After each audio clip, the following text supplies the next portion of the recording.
जय Narayan. Unit 2 computer networks last unit class 12 के लिए स्टार्ट कर रहे हैं। सबसे पहला टॉपिक है evaluation of networking. Evaluation of networking से पहले हम नेटवर्क के बारे में कुछ बात करना चाहते हैं। नेटवर्क क्या होता है? क्लास 8 से आप पढ़ते हुए आ रहे हैं कि नेटवर्क में बेसिकली जो भी कंप्यूटर्स कनेक्टेड होते हैं एक से ज़्यादा रिसोर्स को शेयर करने के लिए उन्हें हम नेटवर्क कहते हैं। प्रिंटर हो, सीडी हो, हार्ड डिस्क हो, स्कैनर हो, ये सारी चीज़ें शेयर करते रहते हैं। आप साइबर हब में देखते होंगे या साइबर कैफ़े में आपने देखा होगा कि ये सारी चीज़ें शेयरिंग पे लगी होती हैं और आराम से एक दूसरे से नेटवर्क से बन के ये हम यूज़ करते हैं। जैसे रेलवे ऑफ नेटवर्क्स भी होते हैं। आपके अलग अलग स्टेशंस पे आपने देखा होगा। एक अगर इलाहाबाद से लखनऊ जाना है तो फिर यूज़ करते हैं, फाफामऊ का स्टेशन आता है, फिर उन्नाव, इस तरीके से होते हुए अलग अलग नेटवर्क से हम यूज़ करते हुए लखनऊ तक हम पहुंच सकते हैं। हम एक बेसिक एग्जांपल दे रहे थे, रोड ऑफ नेटवर्क्स भी होते हैं। तो यही नेटवर्क का भी एक टर्मिनोलॉजी है कंप्यूटर में भी। Computer network basically network of computers होते हैं जो शेयर करते हैं information and resources from each other. और networks can be connected via cable, telephone line, radio wave, satellite, infrared, इस तरीके से नेटवर्क्स को कनेक्ट किया जाता है। एक बेसिक एग्जांपल भी हमने यहाँ पे शेयर किया है। एक कंप्यूटर नेटवर्क में इंफॉर्मेशन प्रिजर्वेशन होती है। ये इसके बेसिक एडवांटेज हैं वो हम बता रहे हैं। सिक्योरिटी होती है, हार्डवेयर शेयरिंग होती है, डाटा शेयरिंग होती है, इंफॉर्मेशन शेयरिंग होती है, फाइल शेयरिंग होती है, शेयरिंग सॉफ्टवेयर। तो एक बेसिक एग्जांपल है नेटवर्क का। नेक्स्ट हम चलते हैं बेनिफिट्स ऑफ नेटवर्किंग पे। सबसे पहला आता है रिसोर्स शेयरिंग। अभी हमने आपको बताया कि एक कंप्यूटर्स को हम डिफरेंट ऑफिसेज में प्रिंटर से कनेक्ट कर सकते हैं, स्कैनर से कनेक्ट कर सकते हैं और उसके एक्सपेंसेस को हम मिनिमाइज़ कर सकते हैं। इफेक्टिव कम्युनिकेशन कर सकते हैं, फास्ट कम्युनिकेशन कर सकते हैं, लेस एक्सपेंसेस क्योंकि जब सारे रिसोर्सेज शेयरिंग पे लगे हुए हैं। रिलायबिलिटी कर सकते हैं क्योंकि जो डेटा हमने भेजा है वो दूसरे एंड तक पहुँचेगा ही पहुँचेगा। सेंट्रल स्टोरेज बहुत ज़रूरी है। एक जगह पे डेटा कलेक्ट हो जाता है, जैसे बैंकिंग उसके लिए गुड एग्जांपल कि सारा डेटा हमारा हेड ऑफिस जाके कलेक्ट होता है। चाहे हम इलाहाबाद में ट्रांजेक्ट करें, चाहे हम कलकत्ता में ट्रांजेक्शन करें, चाहे हम बॉम्बे में ट्रांजेक्शन करें, जहाँ भी जाएँ सेंट्रल पे ही जाके कलेक्ट होता है डेटा। नेक्स्ट आता है ARPANET। ARPANEट से ही नेटवर्किंग की स्टार्ट हुई है। ARPANET का full form advance research project agency network होता है। बेसिकली 1969 में यूएस गवर्नमेंट ने एक एजेंसी बनाई थी जो डिफरेंट यूनिवर्सिटीज़ को, डिफेंस एजेंसीज़ को कनेक्ट करता था। उसका मेन ऑब्जेक्टिव था किसी भी टाइप का अगर अटैक हो जाए या वर्ल्ड वॉर हो जाए या किसी भी टाइप का प्रॉब्लम हो जाए सिटी में, तो ये जो नेटवर्क है ये ब्रेक नहीं होना चाहिए, ये फंक्शन कंटिन्यू रहना चाहिए। उसको देखते ही ARPANET को इंट्रोड्यूस किया गया था। उसके बाद इंटरनेट आया। इंटरनेट का full form inter connection network भी होता है, इंटरनेशनल नेटवर्क भी होता है, हर जगह अलग अलग है। बेसिकली इंटरनेट एक वर्ल्ड वाइड नेटवर्क है जो कोई भी ओन्ड नहीं करता, किसी के अंडर में नहीं है, ये अकेला चलता है। ये बेसिकली इवॉल्व हुआ था ARPANET से और ये ग्लोबली कनेक्ट करता है नेटवर्क सिस्टम को जो TCP/IP पे वर्क करता है। TCP/IP मतलब transmission control protocol, internet protocol. ये इसकी इंफॉर्मेशन की हेल्प से ये डेटा को कनेक्ट करता है।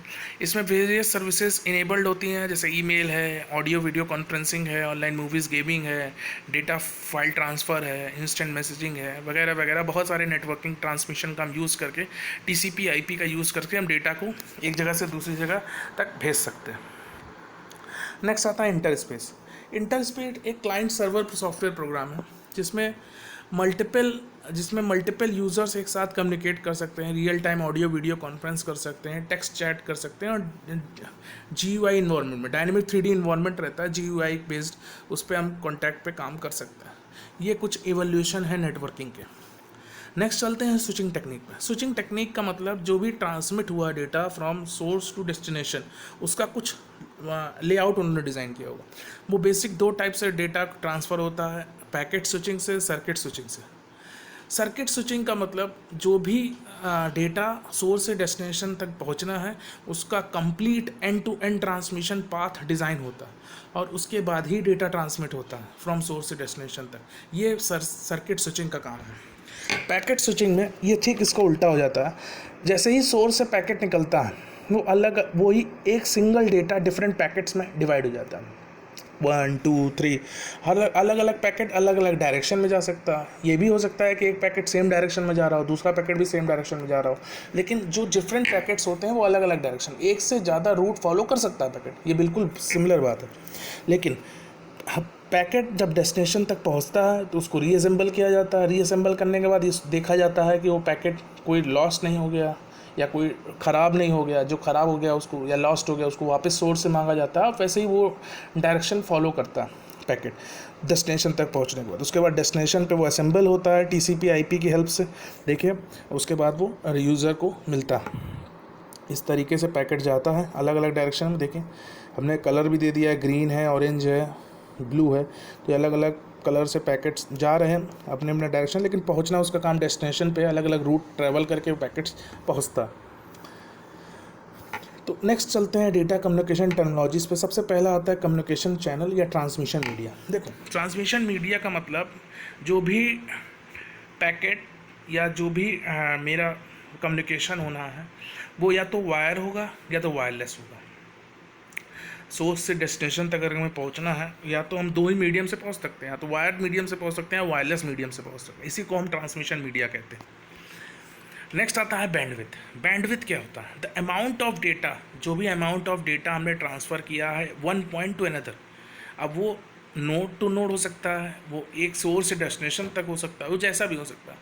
बैंडविथ का मेन कॉन्सेप्ट है amount of data that is transfer from one point two another, और बेसिकली ये मेज़र करता है रेंज ऑफ फ्रिक्वेंसीज को जो भी ट्रांसमिटेड करती है। इसकी ये जो मेज़र होता है ये हर्ट्स में मेज़र होता है। इसको हाइनरिच रुडलॉफ हर्ट्स ने इस्टेब्लिश किया था, इनके नाम पे आया हुआ। तो hertz, kilo hertz, mega hertz में डेटा को डिफाइन किया जाता है।